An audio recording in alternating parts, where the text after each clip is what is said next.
Hi guys, and how are you doing? So here we go with day one of our sleep challenge. But first, a little confession. Maybe I was thinking too much about sleep last night, but for the first time in weeks, I had to get up at 2 a.m. for a pee, and then I needed like half an hour to fall back to sleep. Despite having followed my own protocol. With one exception, I forgot to do one thing yesterday, which might have made a big difference. So stick to the end and I'll tell you what that was. Also, a nice tip I learned to help you fall back to sleep again, should you wake up in the middle of the night. Now, off we go. Day one. Let's start with the basics. Sleep is the single largest lever that you can pull for your health. Everything, and I mean everything, in life gets easier when you are getting good sleep. Just think for a second now how terrible you feel after a bad night of sleep. Your body aches due to increased cortisol, you have brain fog due to waste accumulation, you are lethargic and weak and irritable and a moody little bugger. Contrast that with when you get a great night of sleep.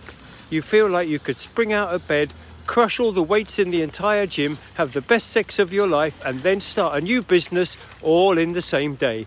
Sleep is essential.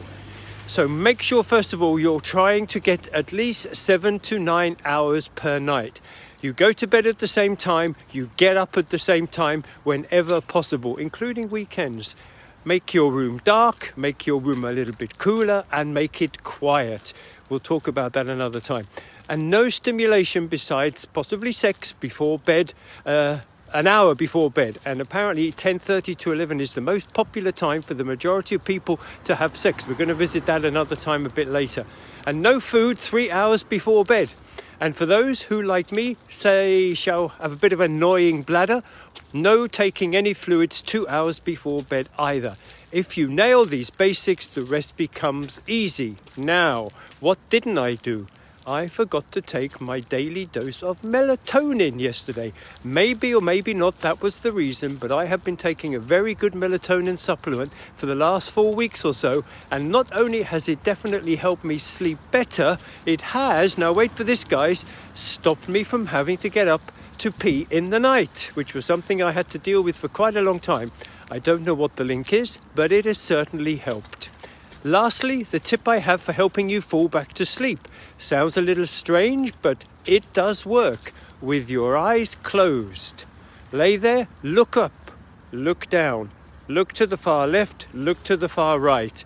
Repeat that a couple of times and see what happens, because apparently that signals your brain that you want to go to sleep. Try it next time you end up looking to the ceiling in the wee hours of the morning, which, if you stay with me for the next few days, maybe won't be so often anymore. See you tomorrow, and by the way, if you want to know the melatonin I use, just ask below. Take care, see ya.